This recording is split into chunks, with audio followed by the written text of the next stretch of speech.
안녕하십니까.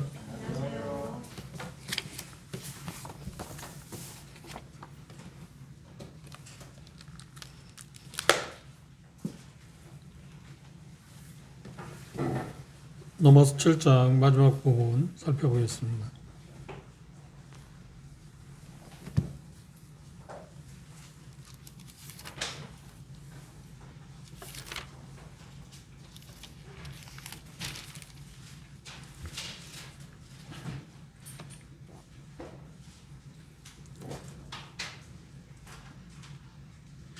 로마서 7장 25절부터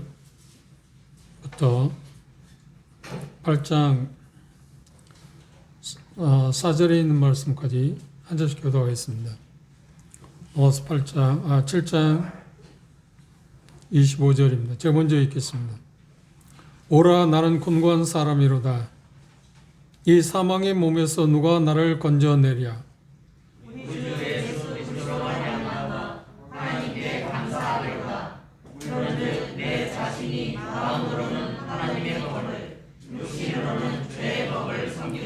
그러므로 이제 그리스도 예수 안에 있는 자에게는 결코 정죄함이 없나니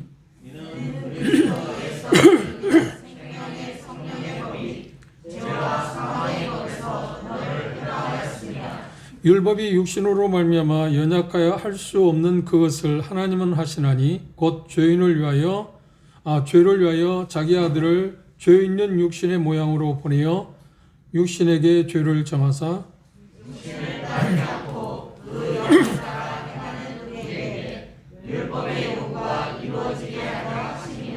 거기까지 보겠습니다.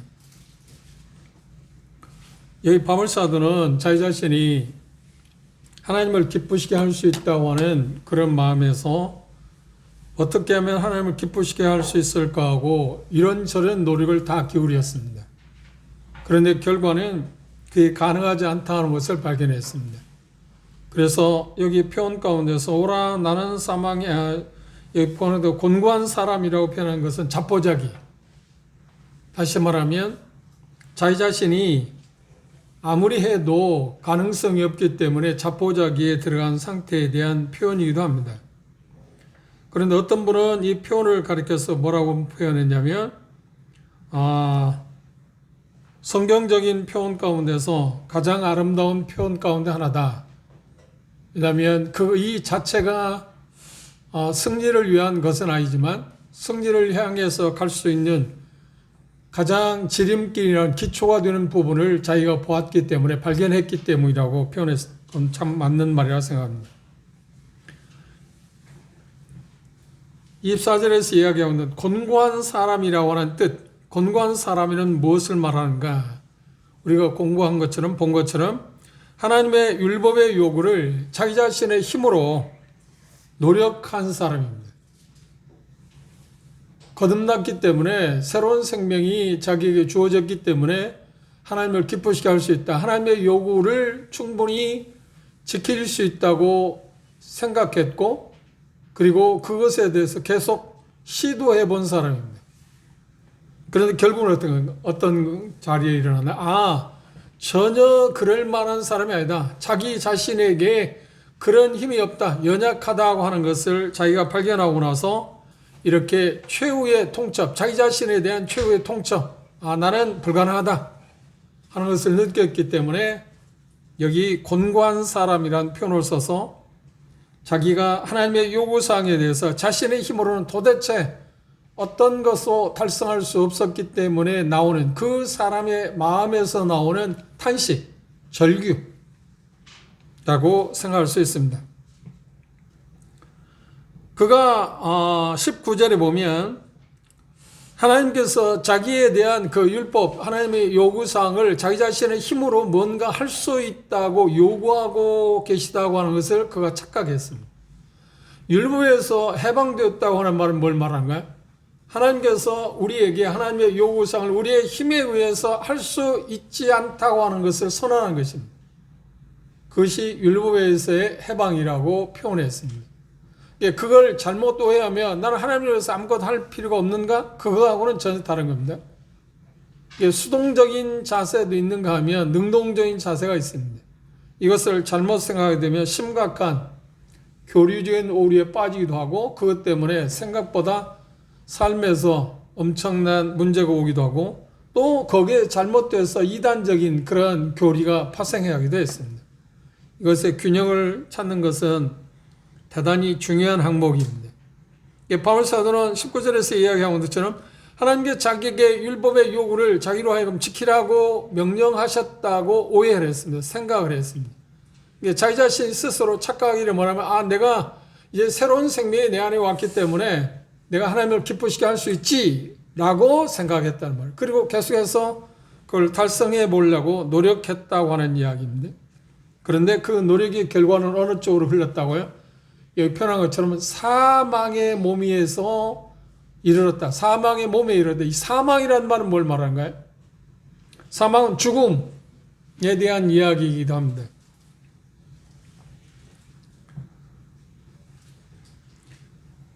좀 앞에서 이야기한 걸 정리해 보면 로마서 6장은 죄의 몸에 대해서 언급을 했습니다.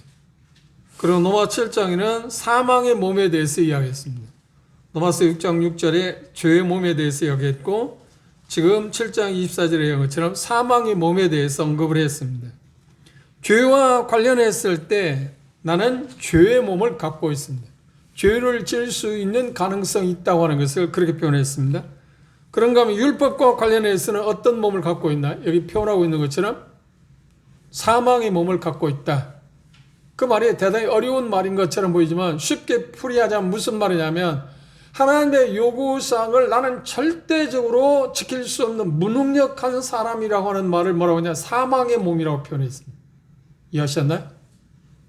내가 그분의 요구를 절대적으로 어떤 일이 있어 지킬 수 없다. 사망은 죽음은 뭔가요?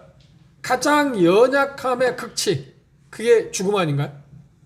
어떤 것도 할 수 없는 상태, 어떤 요구도 들어줄 수 없는 상태를 우리는 죽음이라고 말하지 않나요?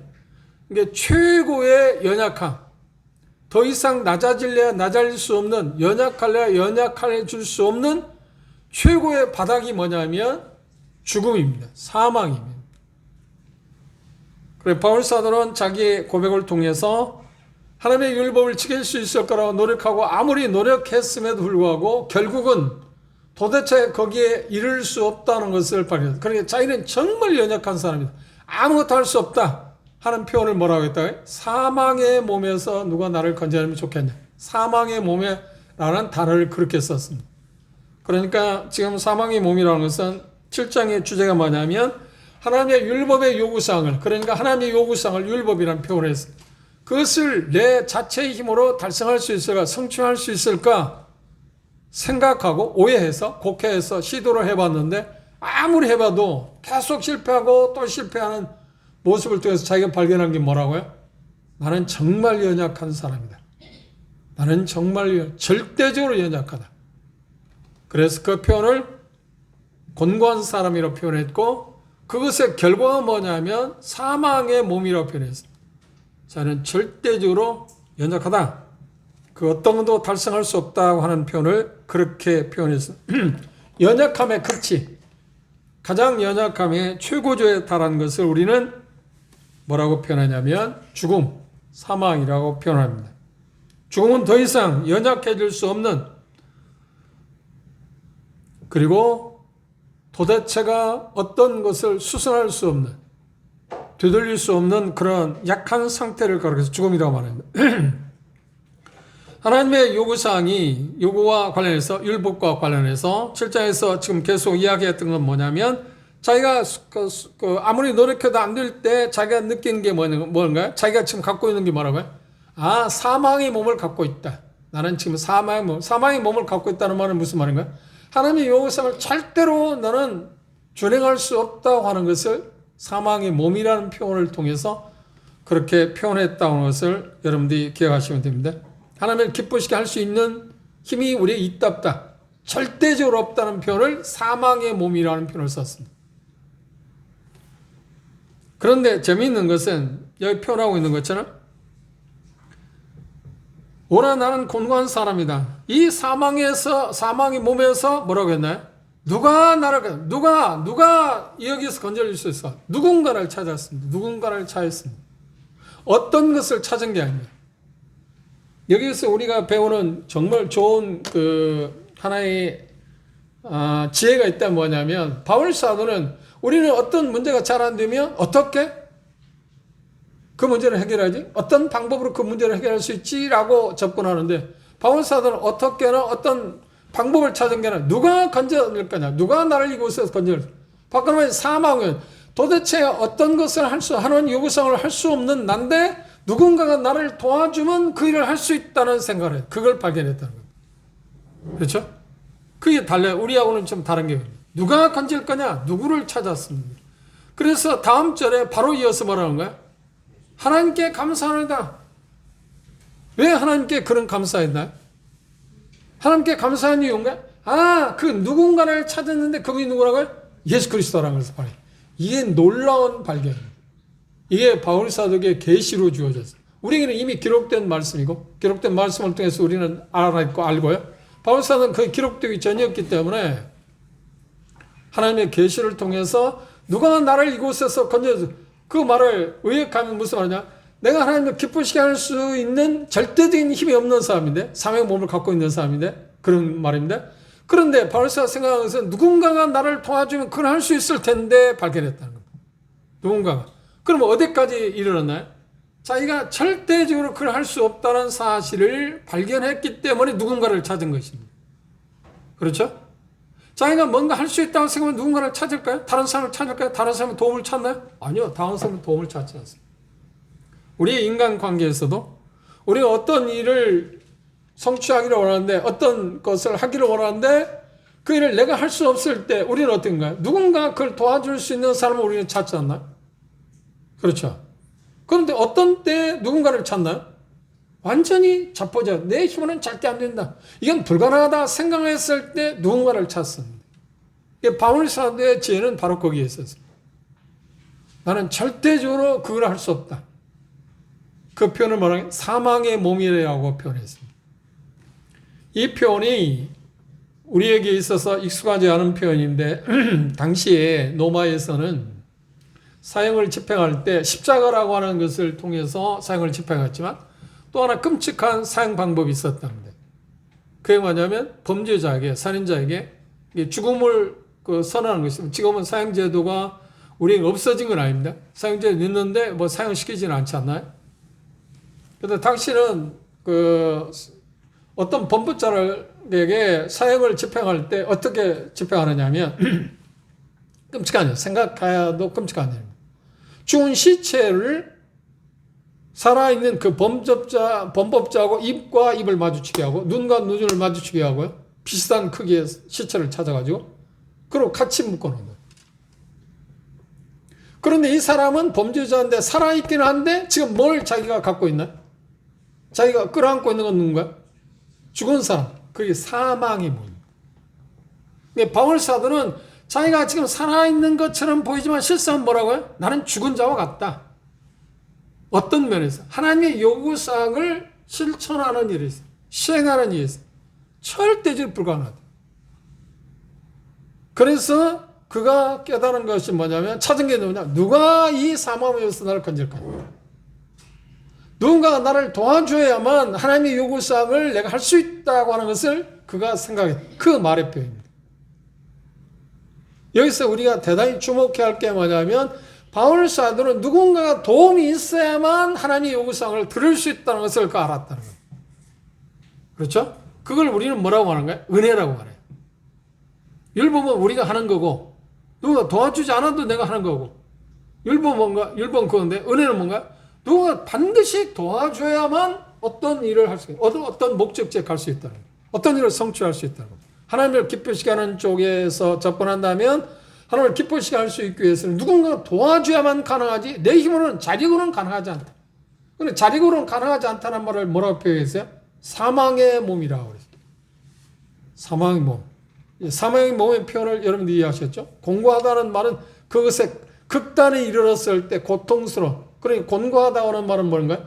내가 하나님을 기쁘시게 할 수 있다고 생각해서 계속 시도해 봤는데도 가능하지 못한 자기를 발견했을 때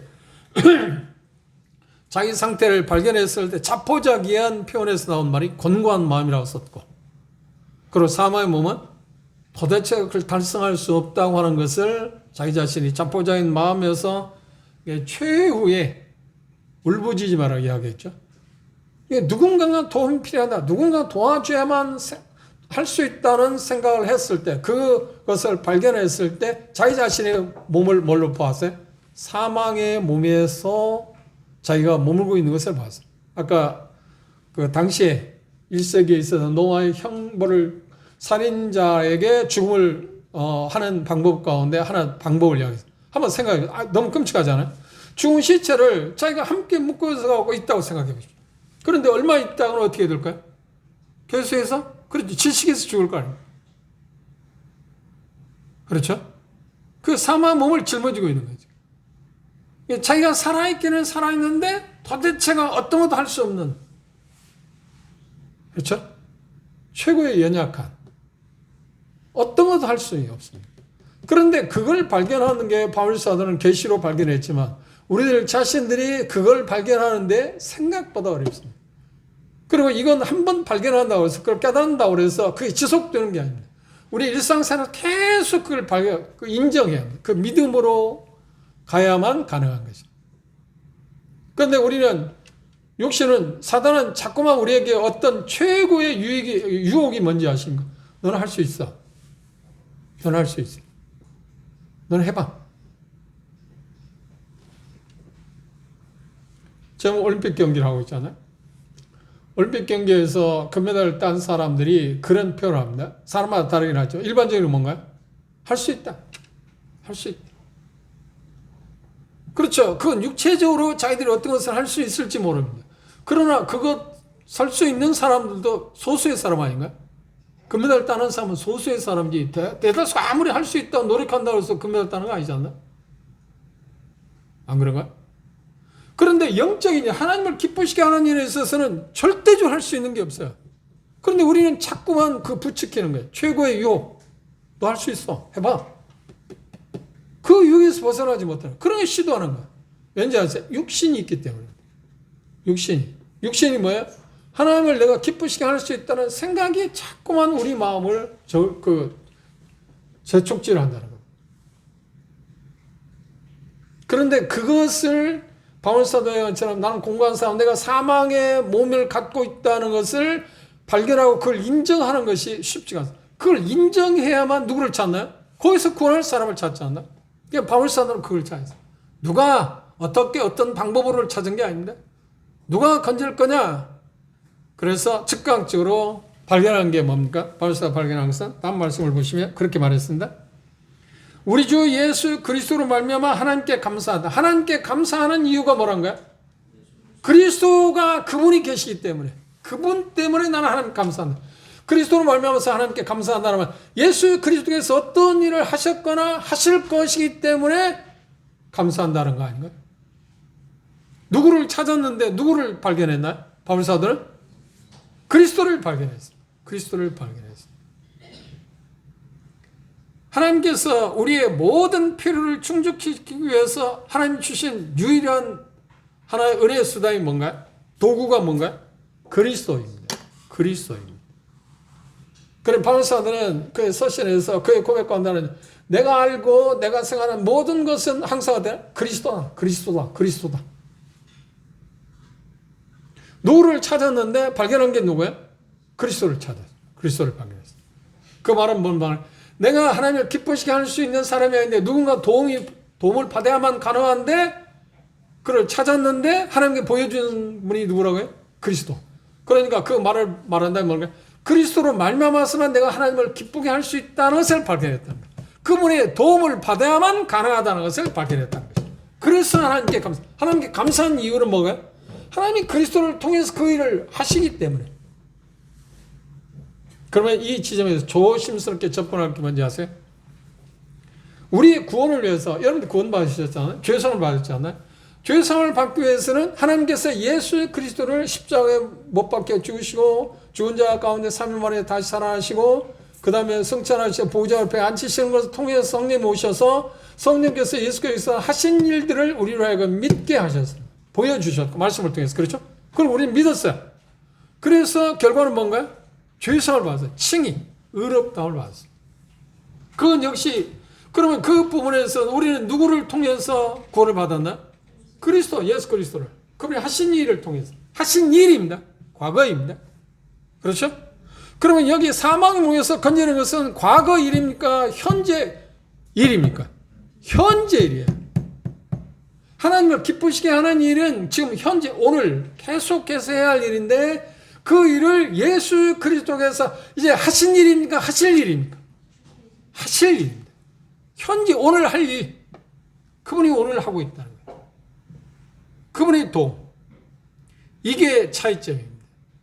그러니까 성화는 오늘의 이야기고 칭의는 어제의 이야기입니다. 영화는 내일의 이야기입니다.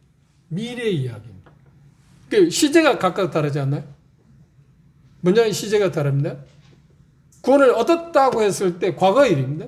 그럼 구원을 이루라고 하는 말은 오늘의 이야기입니다. 현재의 이야기입니다. 그리고 몸의 구속을 기다린다고 하는 표현은 미래입니다. 지금 바울 사도가 지금 여기 이야기하는 것은 과거 칭의 문제를 이야기하는 게 아니라 성화 문제, 거룩함을 의롭다함을 얻었는데 그 의로운 사람을 어떻게 살 거냐? 그걸 로마서 7장에서 이야기한다 그러면 하나님을 어떻게 기쁘시게 하는 삶을 살 수 있냐? 저는 구원받기 전에 하나님을 기쁘시게 할 수 있는 자격조차도 없어요. 그 관문에 들어간 일도 없다는 거예요. 제가 언급을 했습니다만 어느 학교에 들어가서 그 학교 학생다운 삶을 시작하는 학교에 들어가기도 전에 그 학교에 대해서 생각하나 그 학생이 해야 할 일이라든지 그 학교에서 요구하는 사항을 내가 뭐 생각할 필요도 없지 않나요? 생각에 아무런 의미도 없어요.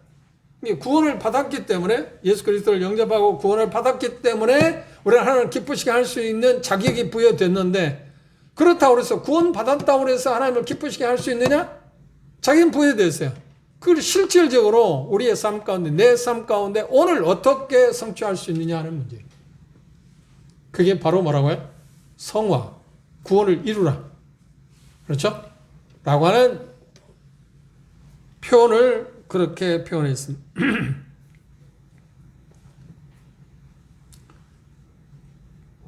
그래서 조금 전에 말씀한 것처럼 오라 나는 권고한 사람이다. 이 사망의 몸에서 노아를 건져내리라고 하는 이 고백은 인간이 낼 수 있는 가장 신령하고 가장 성서적인 외침이라고 합니다. 그 자체는 아닙니다. 그렇죠? 이건 자체는 고통스러운 거잖아요. 그런데 이 외침이 있었기 때문에 이 발견이 있었기 때문에 그가 하나님께 감사해요. 그리스도를 찾아 알 수 됐어요. 하나님이 준비해 놓은 하나님께서 이미 마련한 은혜의 수단을 그가 발견했다는 겁니다. 그런데 바울사가 찾은 것은 어떻게? 어떤 방법을 찾았나? 아니요. 누가? 사람을 찾았습니다. 그래서 우리가 잘 알고 있는 말씀처럼 고린도전서 1절 볼까요?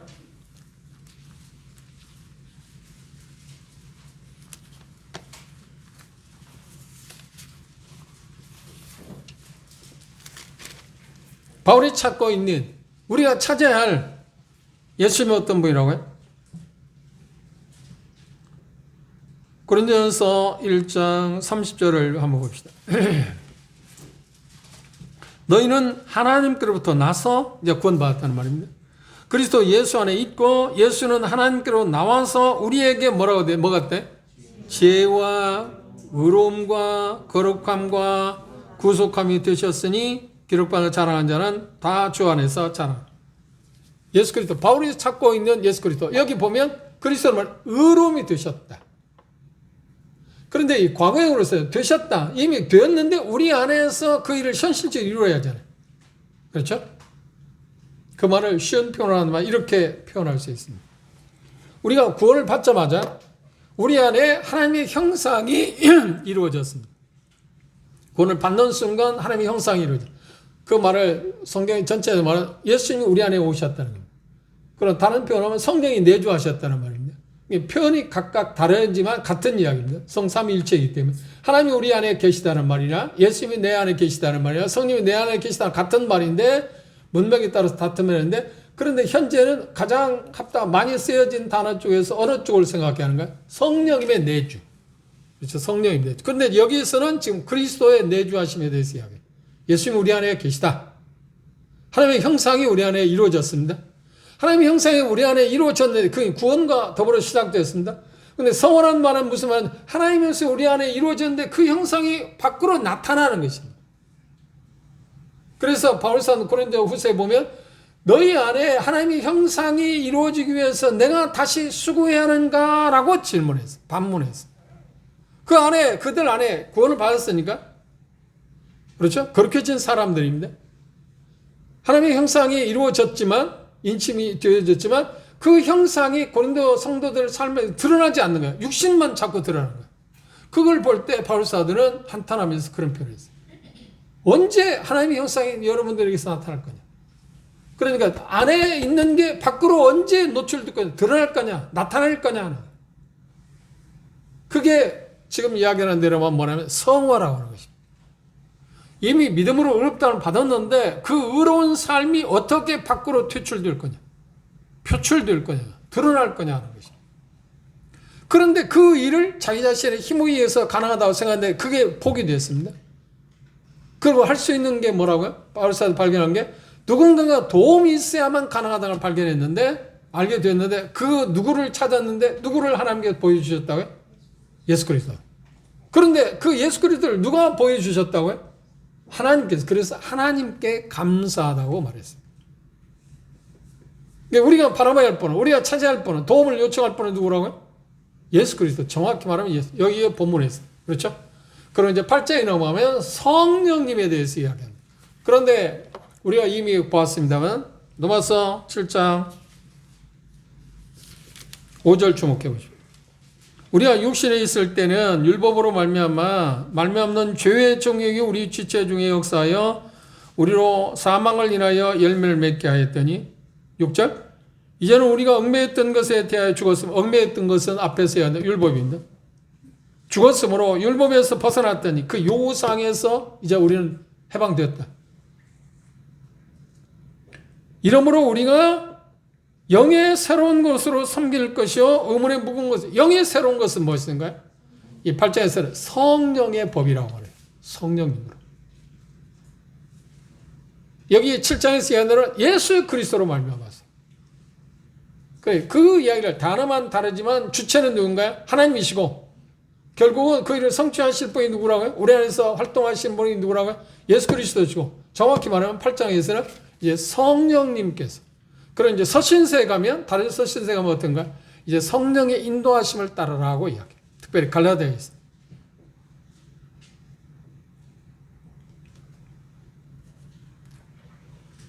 승리의 비결은 어디에 있나요? 하나님을 기쁘시게 할 수 있는 유일한 방법은 뭐밖에 없나요? 누가입니다. 누가. 그 누구는 누가요? 누가는 누구요? 예수 그리스도십니다. 그게 바로 자기에게 있지 않냐고 다른 사람에게 있다는 것을 발견했습니다. 그분이 누구라고요? 그러면 바울은 왜 하나님께 감사한다고 그랬나요? 하나님께 감사한 이유가 뭘까요? 하나님께서 모든 일을 해 주셨기 때문에. 누구를 통해서? 예수 그리스도를 통해서. 그것 때문에 하나님께 감사했어요. 예수 그리스도의 십자가의 죽음을 통해서 그 일을 다 성취하셨습니다. 우리가 로마서 6장에서 공부한 것처럼 그 내용입니다. 하나님께서 예수 그리스도의 십자가의 죽음을 통해서 우리들 자신도 어떻게 했다고요? 육신도 죽임을 당하게 했습니다. 그걸 통해서 7장에서는 율법에 의해서 해방시켰다. 그렇죠? 로마서 6장에서는 육신에서 해방시키는 문제를 로마 7장에서는 율법에서 해방이라고 하는 말을 같은 표현을 썼습니다. 그러니까 표현만 다른 거죠. 내용은 같은 것입니다.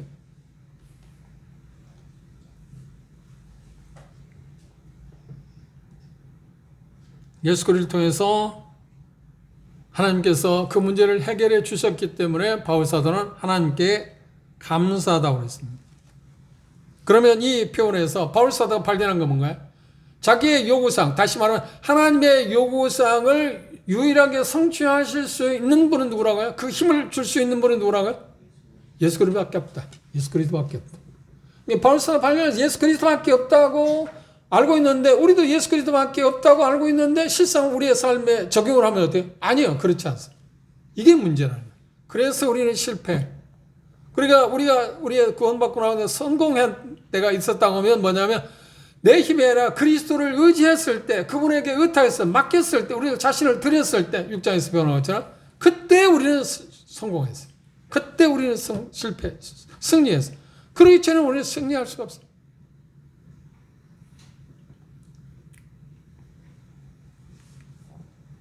좀 정리하면 칭의의 문제는 과거라고 그랬습니다. 그렇죠? 우리는 어떻게 죄상을 받았나요? 예수 그리스도의 십자가의 죽음을 통해서 성취하신 것을 믿음으로 말미암아서 우리는 의롭다함 받았습니다. 그런 성화 현재라고 그랬습니다. 죄로부터 구원. 그것은 그리스도에서 성령을 통해서 우리 안에서 이루실 일들. 이미 이루어진 일이 아니고 이루실 일, 오늘 이루실 일들에 대한 이야기입니다. 그것을 바울 사도는 빌립보서에서 이렇게 우리로 하여금 쉽게 이해할 수 있도록 해서 표현했습니다. 빌립보서 1장. 2장입니다.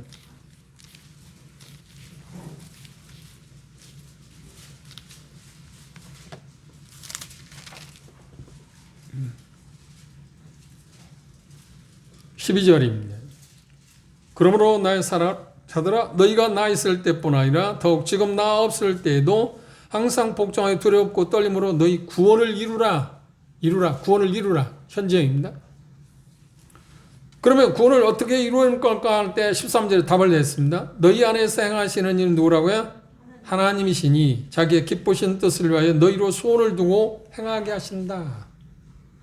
하나님이 주체라는 거예요. 이 빌립보에서는 하나님이 주체라. 그래서 로마에서는 그 일을 성취하실 유일한 분이 누구라고요? 바울이 찾았던 유일한 분이 누구라고요? 그리스도라고 말했어요. 그럼 8장에 가서는 뭐라고요? 성령님이 그 일을 하신다. 예, 같은 이야기입니다. 삼위일체 하나님이니까. 표기만 달리했습니다.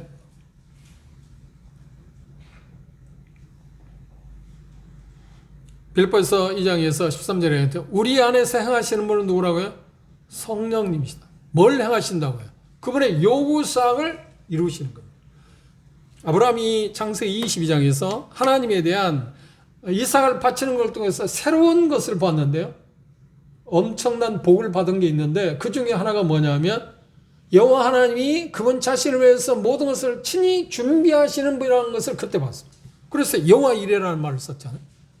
하나님께 우리 자신들이 하나님의 요구사항을 응답했을 때 믿음의 선진들은 그때마다 생각지 못한 놀라운 복을 받았어요.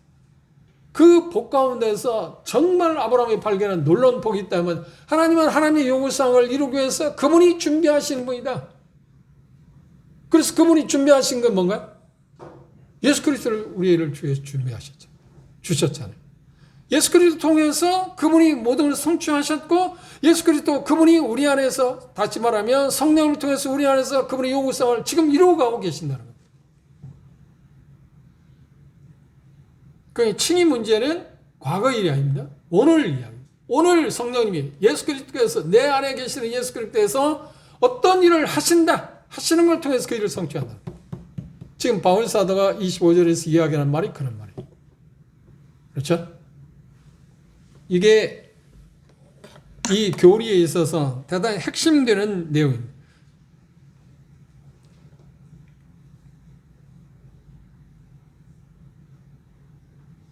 하나님을 생각할 때 우리가 기억해야 할 게 뭐냐면 그분이 처음부터 중간도 과정도 끝까지 그분이 다 하시는 겁니다. 그분이 처음 어떤 일을 하고 중간은 우리 보고 하라고 또 어떤 부분은 그분이 하고 어떤 부분 우리 보고 하라고 그게 아닙니다. 처음부터 모든 것을 하죠. 모든 것을 하시기 위해서 모든 것을 할 수 있는 유일한 분을 세상에 보내셨는데 그분이 누구라고요? 그건 예수 그리스도라니까요. 그래서 예수 그리스도 그분을 통해서 우리를 의롭다 하셨습니다. 의롭다 하신 그분이 누구예요? 이제 우리를 그분의 형상이 우리 안에 이루어지기 위해서 우리 안에서 일을 하십니다. 그리고 결국은 어떤 거예요? 그걸 완전히 성취하실 것입니다. 그걸 뭐라고? 영화라고 말하는 거예요. 지금 그럼 우리는 현재 어느 과정에 있나요? 지금 현재 어느 과정에 있나요? 성화의 과정에 있습니다. 우리 안에서 어떤 일을 행하시는 그런 과정에 있습니다. 구원받지 않은 사람 어디에 있나요? 아직 그 자리에 들어가기 위해서 그 관문을 통과하기 위한 자리에 있고 구원받은 사람들은 지금 그 관문을 이미 통과해서 우리 안에서 그리스도로 말미암아서 성취하신 일들이 우리 안에서 그분이 직접 행하시는 그런 과정 가운데 있습니다. 그럼 우리가 할 일은 뭔가? 우리가 할 일이 없어요? 있어요? 없어요? 있어요. 그걸 능동적이에요.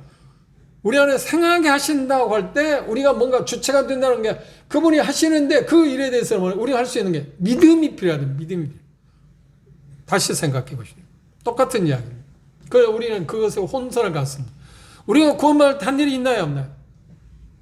한 일이 있어요? 없어요? 한 일이 없다고요? 우리 쪽에서 보면 우리는 믿었어야 하잖아요. 믿지도 않는데 그분이 우리에서 한 일, 그분이 하신 일을 우리에게 인치해 주는 거야? 효력을 발생하게 하는 거야? 아니요, 믿음으로. 믿음으로 우리는 구원을 받았지. 그러니 믿음 자체를 행함이라고 말하지 않아요. 그럼 하나의 그분이 주시는 것을 받는 손에 불과한 거예요. 선물을 주면, 선물이죠? 마스크를 여러분에게 제가 선물로 준다고 해보십니다. 그런데 이 마스크 선물이라는 것을 구원이라고 생각해보세요. 구원을 주신다고 하나님 예수 그리스도 통해서 준비하고 그걸 우리에게 줍니다. 그런데 줄 때 우리가 내미는 손은 무엇인가요? 손이 있어야 돼요. 그 믿음이에요. 그러면 믿음으로 손을 구원을 받았으니까 이 구원에 대해서 우리가 뭔가 기여한 게 있어요? 없어요? 없어. 없다니까요? 그래서 믿음도 여전히 뭐라고요? 하나님의 선물이라고 말합니다. 그러니 믿음은 하나님께서 예수 그리스도 통해서 마련한 것을 받는 하나의 뭐예요? 수단에 불과한 거예요. 그 일에 우리 귀한 게 아무것도 없다니까. 이 칭의도 마찬가지예요. 예수 그리스도 우리 안에 행하시는데 그 행하시는 것 그분이 그 일을 하실 수 있다고 믿는 믿음을 갖게 될 때 우리 안에서 그분이 그 일을 하신다는 거예요. 그럼 우리가 한 일이 있어요? 없어요? 있어요? 없어요? 있어야지 그걸 일이라고 말하지 않지. 그걸 뭐라고 해? 믿음이라고 말하는 거예요. 일이 아니에요. 그럼 어떤 일을 하는데? 왜? 우리가 뭔가 했다고, 기여했다고 하면 뭔가 그 일을 할 수 있는 뭔가 힘이 있었어야 하잖아요. 조금이라도. 100을 요구하는데 1이라도, 아마 0.0 몇이라 1이라도 뭔가 할 수 있는 게 있어야 기여한 게 있잖아요. 그런데 바울사는 뭐라고 했어요? 아무리 해도 할 수 없었다고 말하잖아요. 어떤 것도 도움이 될 수 없었어.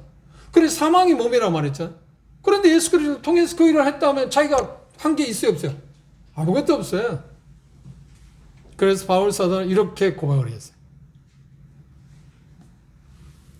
고린도전서 15장을 펴봅시다.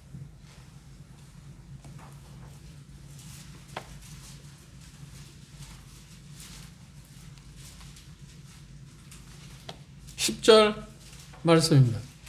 고린도전서 15장 10절 함께 읽어볼까요? 시작. 그러나 나의 나 된 것은 하나님의 은혜로 된 것이니 내게 주신 그의 은혜가 헛되지 아니하여 내가 모든 사도보다 더 많이 수고하였으나 내가 아니요. 이 말을 보면 참 이해하기가 어렵지 않아요? 더 많이 수고했다고 그랬잖아요. 다른 사도보다. 그런데 그 다음 뭐라고 하냐면 오직 내가 한 것이 아니네. 오직 나와 함께 하신 하나님의 은혜가 그랬다. 하나님이 그 일을 했다. 성님 그 일을 하셨다. 이 말의 의미를 여러분들이 이해하시겠어요, 이제? 중요한 것은 주체가 예수님이셨다. 성령님이셨다. 은혜였지. 내가 그런 힘이 있었으면, 만분의 1이라도 할 수 있는 힘이 있었으면, 그렇게 이야기하죠. 자기가 뭔가 했어요, 안 했어요? 바울사들은 뭔가 했어요, 안 했어요? 했어. 그런데 그 일을 하게 하신 분이 누구라고요? 예수님이시다. 하나님이 그러시다. 그런 그 말을 쉽게 이해를 하기 위해서 하나의 역사적인 사실을 볼까요? 출애굽 15장에 보시면 이스라엘 백성들이 출애굽을 했습니다. 그리고 어디까지 왔냐면 앞에는 홍해가 가로막혀 있고 좌우는 산이 가로막혀 있습니다. 그리고 지금 뒤에서는 누가 추적하고 있습니까? 추격하고 있습니까? 바로와 그 군대들이 다시 노예를 삼게 추격하고 있습니다. 그때 이스라엘 백성 놓치할 줄 몰랐어요. 방법이 하나도 없어요. 그들이 방법이 있어요, 없어요? 거기서 벗어날 수 있는 방법이 있어요, 없어요? 아무것도 없다니. 지금 여기 노아서로 말한다면 바울 사도는 오라 나는 공고한 사람은 나의 사망에 오서 네 자리에서 우리를 어떻게 건질 사람이 누군가를 말하고 똑같은 형편. 그렇죠? 입장이 똑같으니까 여러분들 쉽게 연상할 수 있거든. 이 말이 그런 의미다 하는 것을 지금 실례를 들어서 이야기합니다. 그러면 그 장면으로 돌아볼 거예요. 출애굽 15장 봅시다.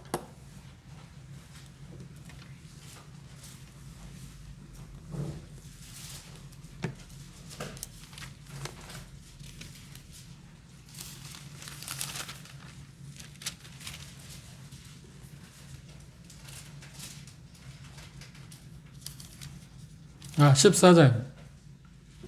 출애굽기 14장. 15장은 그 결과로 말해 찬양하는 장면이 나와 있고 14장 13절.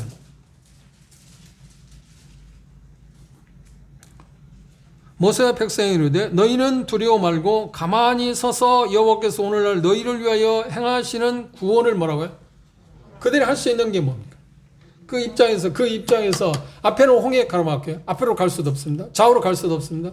그리고 과거로 돌아갈 수도 없습니다. 뒤로 후퇴하면 어떻게 되는가요? 바로의 군대에서 죽음을 당하다. 다시 노예로 전락할 수밖에 없어요. 그때 그들이 할 수 있는 건 뭐예요? 그 형편을, 그 상황에서 그들이 부르짖을 수 있는 게 뭔가요? 정말 아무것도 이제 우리가. 또 자신의 노예로 가야 할 건가? 노예 생활을 할 수밖에 없는가? 아니면 죽음을 당할 수밖에 없는가? 바로는 그들에게 지금 추적한 이유가 뭐냐면 노예로 다시 삼기 위해서죠. 그러나 이스라엘 백성의 느낌은 노예로 삼기 위해서 다시 추격하러 온 거예요? 죽이기 위해서 온 거예요? 죽이기 위해서 죽음을 당할 수밖에 없다. 그때 그들이 부르짖을 수 있는 게 같다면 넘어서 지금 7장 25절에 오라 나는 정말 공고한 사람이다. 우리 할 수 있는 게 아무것도 없다. 그리고 내 앞에는 사망밖에 없구나. 이제 죽음밖에 없구나. 똑같은 입장이잖아요. 지금. 그렇죠? 그때 모세는 뭐라는가요? 그렇게 말했어요. 이스라엘 백성들이 두려워하지 말라고. 왜? 왜 두려워하지 말라고요? 여호와께서 오늘날 너희를 위하여 구원을 행할 거다. 일하실 거다는 말이에요. 일하실 거라는 거예요. 행하실 거다. 너희를 위해서 지금 행하실 거라. 그런데 그 너희를 위해서 행하실 때 이스라엘 백성을 향해서는 그들 안에서 했나요? 그들 밖에서 했나요? 하나님께서 그들을 위해서 구원을 행하셨는데 어떤 걸 행하셨는데 뭘 행하셨죠? 그렇죠. 홍해를 갈라놓는 일을 하셨습니다. 그들 안에서가 아니야. 그들 밖에서 외부적으로 하신 겁니다. 그런데 예수 그리스도께서 우리 안에서 행하신다는 건 차이가 있는 것입니다. 그럼 어떻게 하느냐 하는 문제를 지금 이야기한 겁니다. 그들이 그 입장에서 그 상태에서 할 수 있는 게 있나요? 아무것도 없어요. 아무것도 없으니까 뭐래요? 가만히 서서 가만히 있어요. 가만히 있어요. 가만히 있어요. 바울사들은 그것까지 오는데 얼마나 많은 시간 걸렸겠습니까?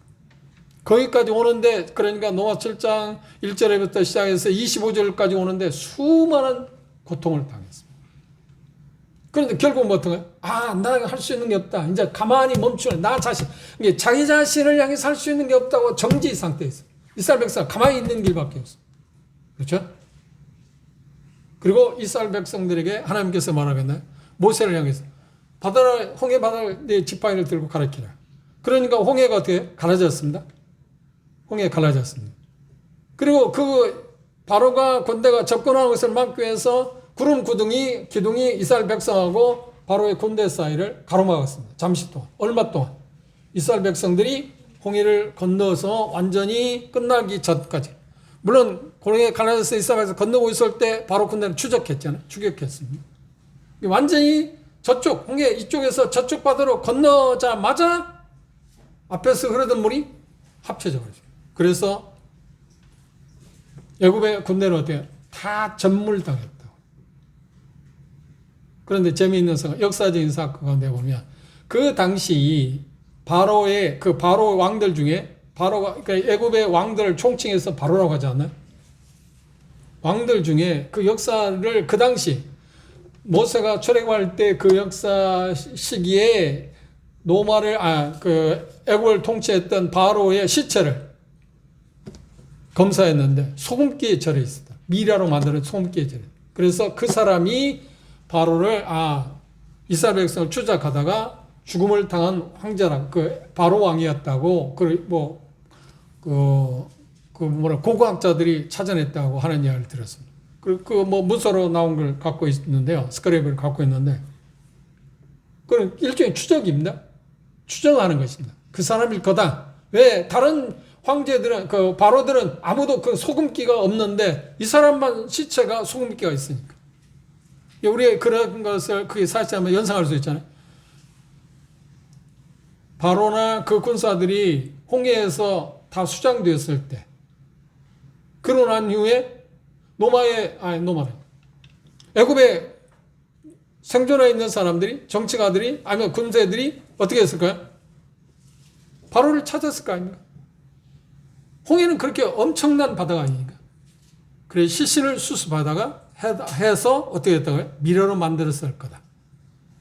그래서 추적해 보니까 바로왕 가운데 한 사람이 출애굽할 때 그 시기에 통치했던 그 바로왕 한 사람을 찾아낸 게 뭐냐면 미러를 찾아냈는데 그 미러를 조사해 보니까 소금기에 절여 있었다. 그래서 이 사건이 역사적인 사건이라고 사실이었다고 성경이 사실이라고 증명하기 위해서 그걸 고고학자들이 찾아낸 것을 제가 본 일이 있습니다. 그건 찾아냈고 자 가만히 서 있었습니다. 그리고 하나님께서 모세에게 이제 애굽을 홍해를 가르치라고 그래서 홍해가 갈라졌습니다. 그러고 나서 이스라엘 백성이 할 일이 무엇인가요? 그리고 여기 표현 가운데 했습니다. 자 17절에 보면 내가 애굽 사람들의 마음을 강팍하게 할 것인지 그들이 그 뒤를 따라 들어갈 것이나 내가 바로와 그 모든 군대와 그 병과 마병을 인하여 영광을 얻을 거다. 바로와 그 모든 군대를 인해서 영광을 얻을 거라고 그랬습니다. 그리고 넘겨보시면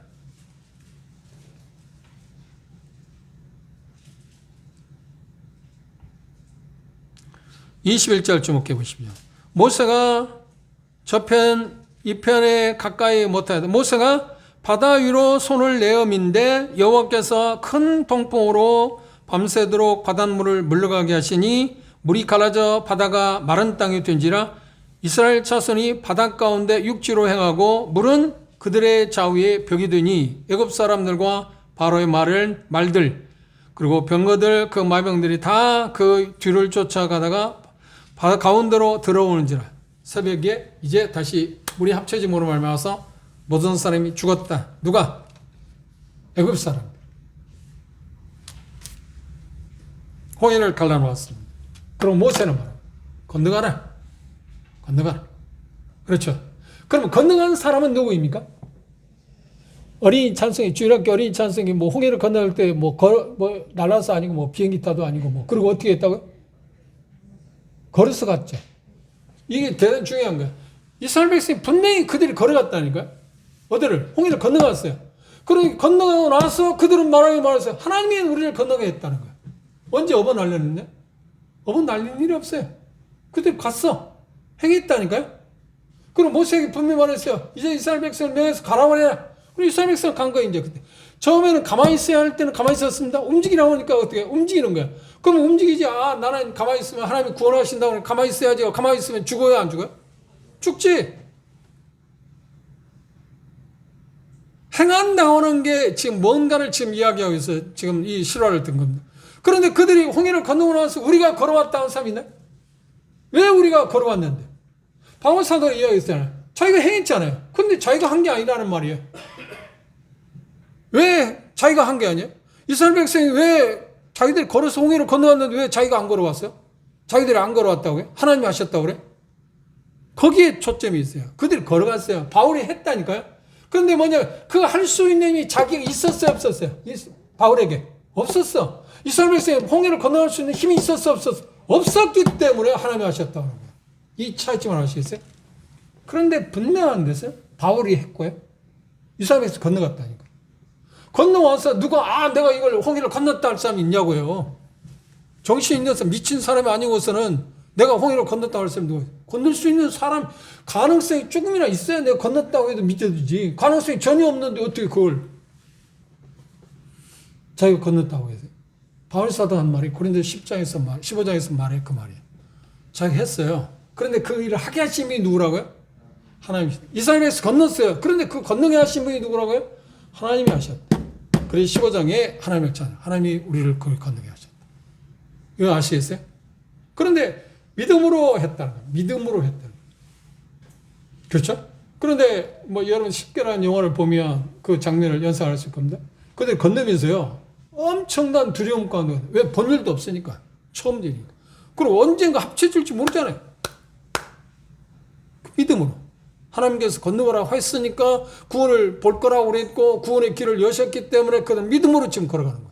그런데 믿음으로 걸어가고 있지만 두려움이 있어요. 그런데 그 두려움이 이거 물이 합쳐질 거다 하는데 물이 합쳐지나요? 안 합쳐진다니까.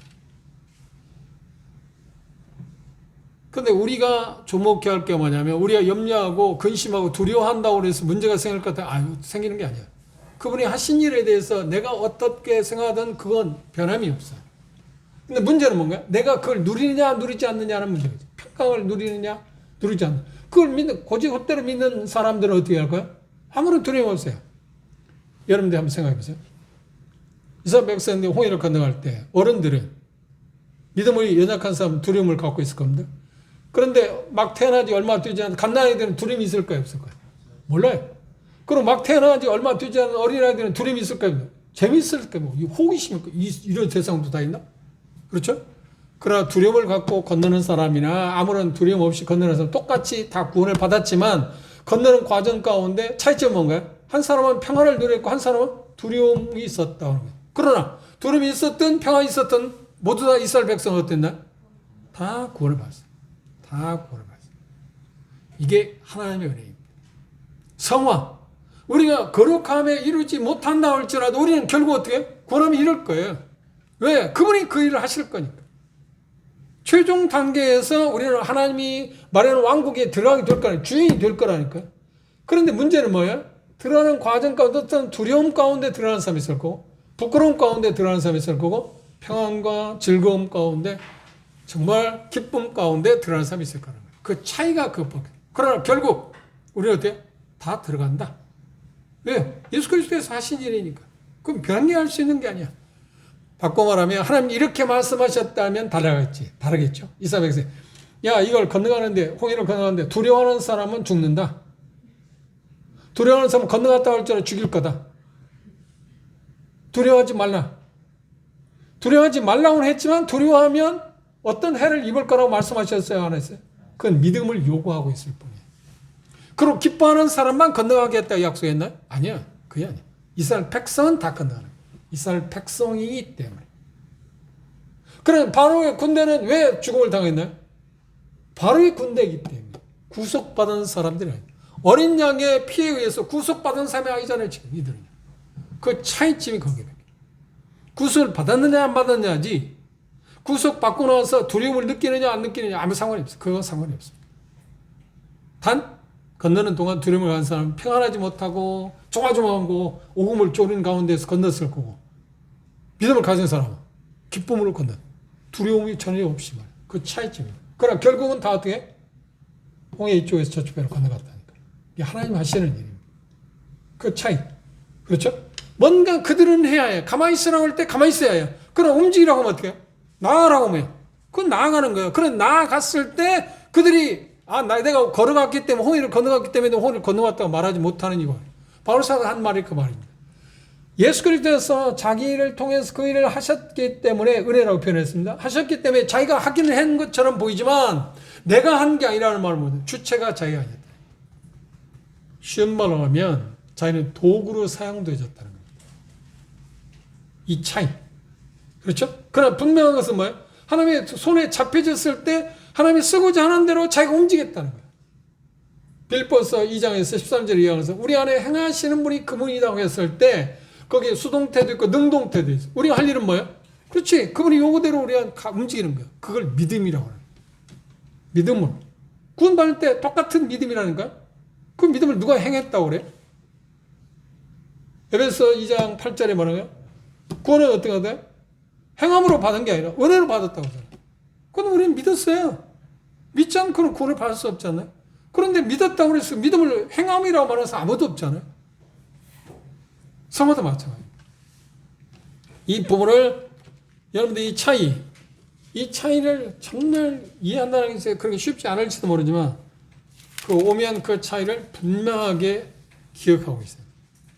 이걸 잘못 오해하면 심각한 문제가 됩니다. 뭔가 그분이 요구했기 때문에 내가 한다고 할 때 그게 율법적이냐 아니냐 하는 그 시금석은 무엇인가요? 내 자신의 힘으로 뭔가 하라고 하면 그 율법적인 거지만 하나님께서 내 안에서 성령을 통해서 예수 그리스도를 통해서 뭔가 하라고 하기 때문에 그걸 하는 것은 율법이 아니에요? 그건 은혜라니까? 그런데 무조건 그분이 요구사항은 율법이라고 해요. 이건 하나님의 말씀을 잘 몰라서 무식해서 하는 말이에요. 이해하셨어요? 무조건 하나님이 뭔가 말씀하셨는데 이걸 해야 합니다 하고 하면은 우리는 그 율법적이라고 말해요. 물론 이 사실을 분명히 알고 경험 가운데서 말하는 사람하고 그걸 모르기 때문에 어떤 것을 하라고 하는 사람의 차이는 있을 수 있을까? 가르치는 사람에게 차이는 있을 수 있습니다. 그러나 분명한 것은 하나님께서 우리 안에서 그분이 직접 하시는 일에 대해서 우리가 순응하고 믿음으로 그걸 받아들이고 의뢰한 가운데 의탁하는 가운데 움직이는 것, 그것은 율법이 아닙니다. 그건 여전히 은혜입니다. 왜? 우리 자신의 힘으로 그걸 할 수 없기 때문에. 중요한 것은 뭔가요? 여기서 가장 중요한 핵심 포인트는 뭔가요?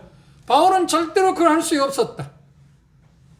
하나님이 요구한 것을 그분이 그 이방인의 사도로 불러주셨는데 그 일을 할 수 있는 힘이 바울에게 있었다 없었다? 없었다.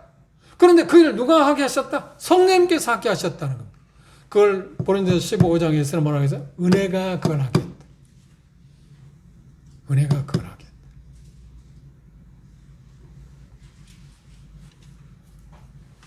또 하나를 보시면 앞으로 좀 넘어서 앞으로 보시면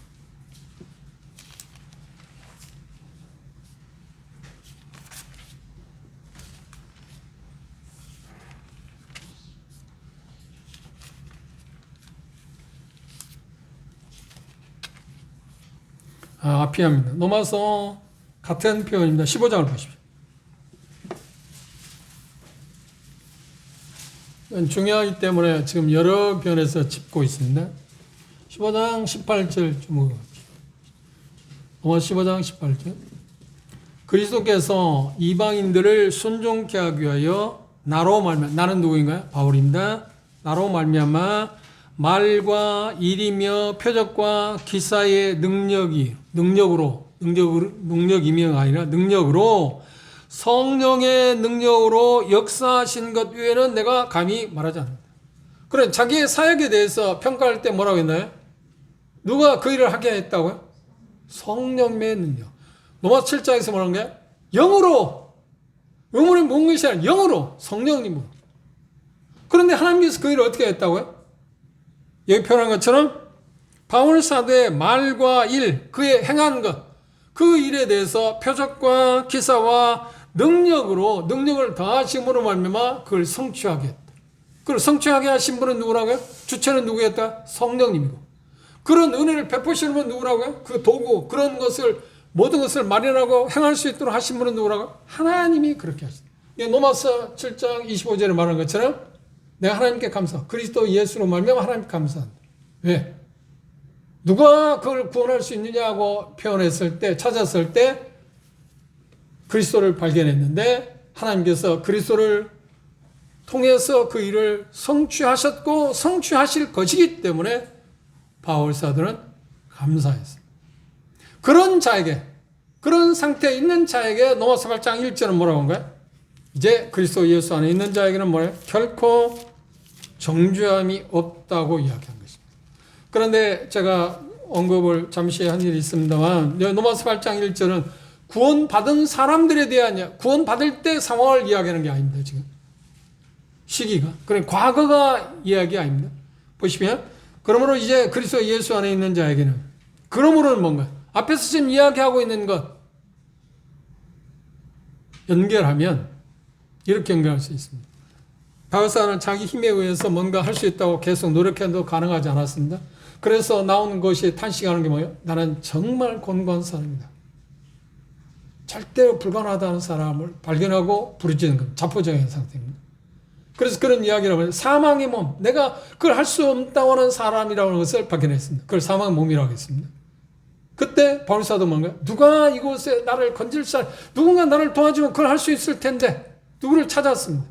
근데 누구를 하나님께 보여주셨습니다. 발견했습니다. 계시로 하나님 보여준 분이 누구인가요?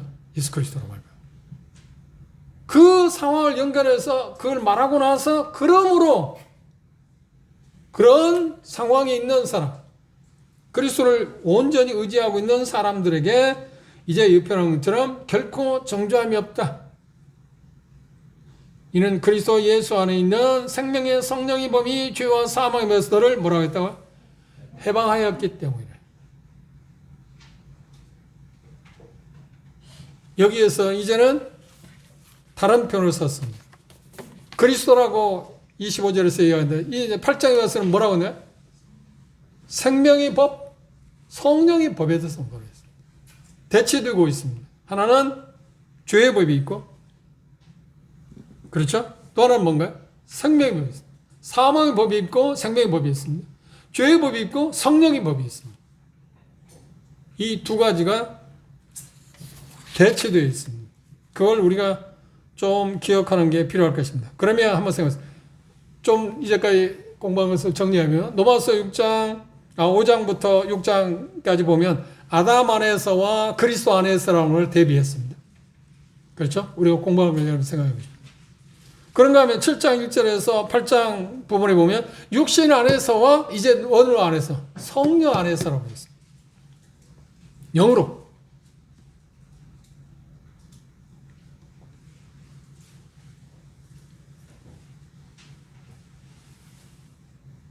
그리스도 안에 있는 것이 중요한 게 아니라 이제는 우리는 그리스도 안에서 우리에게 주어진 성령의 법으로, 그렇죠? 생명의 법으로 뭔가 이제 행해야 한다는 거예요. 살아가야 한다는, 행한다는 말, 살아가야 한다는 말이에요. 이게 로마 8장에서 이제 가르치는 거예요. 로마 8장은 지금 뭐라는 거예요? 초반에 어떻게 그러면 승리할 수 있을까? 예수 그리스도로 말미암아서 가능하다고 하는데 그걸 어떻게 가능하게 하시는가 하나님은? 그 내용이 뭐라고요?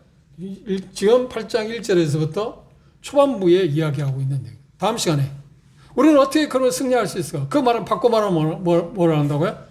그리스도로 말미암아서 우리 안에서 그분이 행하게 하시는데 그게 뭘 말하는가? 그리고 실질적으로 우리의 삶 가운데 그걸 어떻게 성취할 수 있을까? 성취해 가고 계시는가 하나님께서. 그것에 대한 설명이 지금 로마서 8장 1절 이하에서 언급을 하고 있습니다. 오늘 메시지를 정리해 봅시다. 오늘 메시지에서 가장 중요한 것은 내용은 뭐였나요? 바울 사도는 자기가 곤고한 사람이라는 걸 알았어요. 공고한 사람의 뜻이 뭐라고 했나요? 자기 힘에 의해서 하나님을 기쁘시게 할 수 있다고 계속 노력해도 가능성이 없는 자기를 봤을 때 거기서 나오는 탄식에서 나온 표현이 곤고한 사람이라고 말했습니다. 그리고 거기에 극적에 가장 극단에 이르렀을 때, 이제 최후에 이르렀을 때 자기 자신을 뭐라고 표현했나요? 사망의 몸이라고 표현했습니다. 전혀 무능력하다. 절대적으로 무능력하다. 그렇죠? 그래서 바울 사도가 찾은 건 누가? 누가 이 사망의 몸에서 나를 건질 거냐? 그 말을 의역하면 뭐라고 표현했나요? 내 힘으로는 절대적으로 가능하지 않은데 누군가가 도와주면 그게 가능하다는 것을 생각했어요. 그리고 누구를 찾았어요. 그런데 성령님께서 계시를 통해서 누구를 보여줬나요? 예수 그리스도를 통해서 이미 하신 그분, 그리고 그분 안에서 어떤 일을 하실 그 하나님을 발표하게 됐어요. 그래서 하나님께 감사하다고 했어요.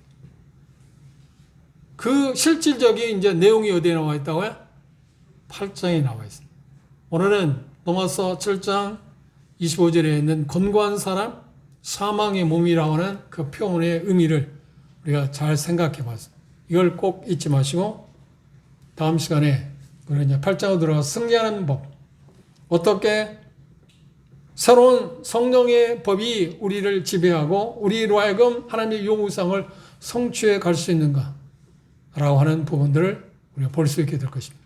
그 부분을 생각하시면서 다음 오실 때 로마 8장을 집중적으로 초반부만 집중적으로 그 의미가 뭔가를 우리가 이제까지 들었던 메시지와 결부해서 생각해 보시기 바랍니다. 기도합시다.